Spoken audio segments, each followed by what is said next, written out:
Hey there, Colin here. In this little video, I'm going to show you different ways that you can select all of your screen or part of your screen. We should call that a screen grab or a screenshot. This is very, very useful. If you are creating some kind of worksheet and you need an image that you've created, or you found an image or part of a website you just want to grab to illustrate something in a presentation, or maybe you want to highlight part of a student's work. You can grab part of it and put it into a presentation. I use this day in and day out. It's very important for me, grabbing part of the screen. I'm going to show you a couple of ways of doing that. First of all, I'm going to show you using a utility called Grab that is on your MacBook. So let's take a look at Grab, and where do I find it first of all. Okay, and I'm going to work today with this image of the moon that I took. So where do I find this application? Well, a couple things I know. If I open up a Finder window, I can go to the applications, and then inside utilities, there is Grab. That's one way of looking for it. Another way to go is to go to the word Go up here, and there's some locations here. If I go to the utilities, again, there's Grab. Finally, I could search for it. It'd say it's Grab. I want to click on the file name, and there it is. Either way, I can open up Grab, and I'm ready to go. Okay, now Grab is running, so I'm going to go to the Capture menu and look at some of my options. The one I use most is Selection, where I'm going to select part of an image. I don't want the whole window, just part of an image. Let's say I want to crop out this moon quickly and use it in a document I'm doing.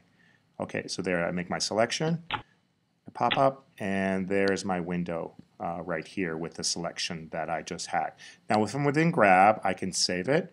I'm going to call this moon, and I'm going to save it on my desktop this time, but if you open up this little triangle here, you'll have access to all the different spots on your hard drive, like a local storage folder or things like that, that you could save your work to.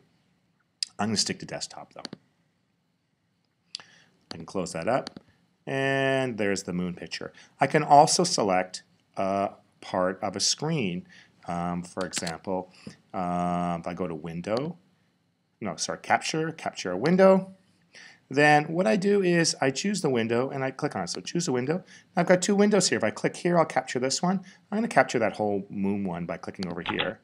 And again, now I have the whole window, the menus and all, or the top part and all, in something that I could use. That could be interesting if you're showing your kids something in your classroom, but you want to highlight the whole window and all the elements of a window, for example. And finally, I can also do the same thing with a screen. I can hide the whole screen and take a picture of the whole screen if I want to. And there's a time screen, which means that, let's say I want to hold the menu button down. So let's try that one. I don't do this very often. Let's start the timer. And I'm going to click on a menu like this, and there we are. Now I timed it, and by doing the timer, it enabled me to do an action that I couldn't normally do, like hold down the menu and take a picture at the same time. So that's kind of Grab in a nutshell. Just one thing about Grab that I don't like is that it takes pictures in a format called TIFF. And TIFF is pictures in TIFF are very large compared to the JPEG we use more often. What I like to do then is just open it up inside Preview. I'm going to File, Save As, and I'm going to change it from TIFF to a JPEG, which I know how to use. It's not much smaller. It's about 1/10 the size now of the original picture. I'm going to click Save, and there's my moon. There's my moon ready to go into a document or something like that. Okay, so that was taking screenshots with Grab. I'm going to show you another way to do it. This is using the keyboard. I'm going to warn you though, this way of doing it, I would say it's more for an advanced user or power user, because some of the key combinations are very hard to remember. Let's start off with, if I want to take a picture of the whole screen, I hold Command Shift plus the number 3. Here I go. And it'll take a picture, and what it does is it'll take that picture of the whole screen and it'll drop it onto the desktop. So when I open that up, there it is. This is actually a picture of my whole screen, which can be useful if you want to take a look at what the whole screen for some reason. Let's move on. Now, if I want to only get part of the screen, I go Command Shift number 4. So let's try that. Command plus Shift and number 4. Now I've got these little crosshairs, and I'm just going to grab this key here. When I let go, it'll grab the image, and again, it'll throw it out in the desktop. And there it is. And I could drop that. Let's pretend it's something of interest. I could drop it into a, I don't know, a worksheet.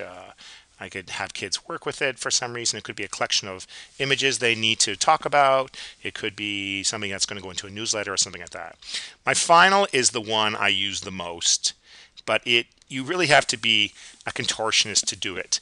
But here we go anyways. Command plus Control plus Shift plus the number 4. Command, Shift, Control, and 4. I need 2 hands. And what that does is it gives me the chance to grab part of the screen I want, so I can select that. But the good thing is now it saves it into the clipboard. So it's not on the desktop. It's copied into the clipboard. And then if I open something up, let's say I open up a Word document, and then I can just paste it. Edit, paste, it goes straight in. And there it is. So that's my favorite one. It's kind of a power user tip, but if you remember that one, it can be very handy. But of course, there is always Grab that you can use as well. Enjoy your MacBook.